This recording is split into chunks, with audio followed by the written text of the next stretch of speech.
Gear మార్చిన car declaration పై పోరు. Congress declaration ను అమలు చేయాలంటూ పోరుబాటు పడుతోంది బీఆర్ఎస్. రైతులు, నిరుద్యోగులు, బీసీలు, ఎస్సీలు, ఎస్టీల డిక్లరేషన్ ను అమలు చేయాలంటూ ఉద్యమానికి సిద్ధమైంది గులాబీ పార్టీ. నిత్యం ప్రజల్లో ఉండాలన్న గులాబీ బాస్ కేసీఆర్ ఆదేశాలతో బీఆర్ఎస్ నేతలు క్షేత్రస్థాయిలో ప్రజల్లో ఉంటున్నారు. ధాన్యం, మక్కలు కొనుగోలు చేయాలంటూ ప్రతి చోట ధర్నాలకు దిగుతున్నారు. మరోవైపు రాష్ట్ర స్థాయిలో కాంగ్రెస్ పై యుద్ధం ప్రకటించింది బీఆర్ఎస్. కాంగ్రెస్ ఎన్నికలకు ముందు ఇచ్చిన హామీలను అమలు చేయడం లేదన్న విషయాన్ని ప్రజల్లోకి తీసుకెళ్తామంటోంది బీఆర్ఎస్. కాంగ్రెస్ డిక్లరేషన్లను అమలు చేయాలంటూ బహిరంగ సభలకు ప్లాన్ చేస్తోంది. నిరుద్యోగ యువతను కాంగ్రెస్ పార్టీ దారుణంగా మోసం చేసిందని ఆగ్రహం వ్యక్తం చేస్తోంది బీఆర్ఎస్. అధికారంలోకి వస్తే 2 లక్షల ఉద్యోగాలు ఇస్తామన్న హామీని నెరవేర్చాలంటూ నిరుద్యోగులతో భారీ సభ నిర్వహించాలని నిర్ణయించింది గులాబీ పార్టీ.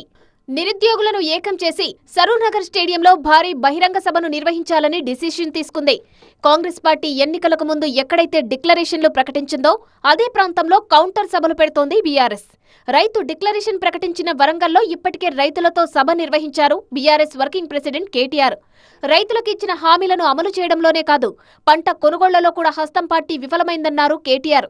ఇప్పుడు నిరుద్యోగుల కోసం సభను నిర్వహించేందుకు సిద్ధమవుతోంది బీఆర్ఎస్. మహిళా, బీసీ, ఎస్సీ డిక్లరేషన్లను కాంగ్రెస్ పార్టీ ఏ ప్రాంతాల్లో ప్రకటించిందో అదే ప్లేస్లో భారీ సభలు ఏర్పాటు చేయాలని నిర్ణయించారు కేసీఆర్.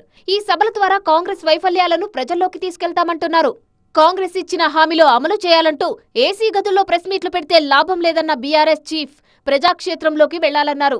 సభకు వచ్చే ప్రజలకు ఇబ్బంది లేకుండా ఎండలు తగ్గాక సభలకు సిద్ధమవ్వాలన్నారు. ప్రతిపక్షంగా ప్రభుత్వ లోపాలను ఎత్తిచూపుతూ ప్రజా సమస్యల పరిష్కారానికి కృషి చేయాలని నేతలకు ఇప్పటికే సూచించారు కేసీఆర్. కాంగ్రెస్ డిక్లరేషన్లే టార్గెట్ గా నిర్వహించబోయే సభలను ప్రతిష్టాత్మకంగా తీసుకుంటుంది బీఆర్ఎస్.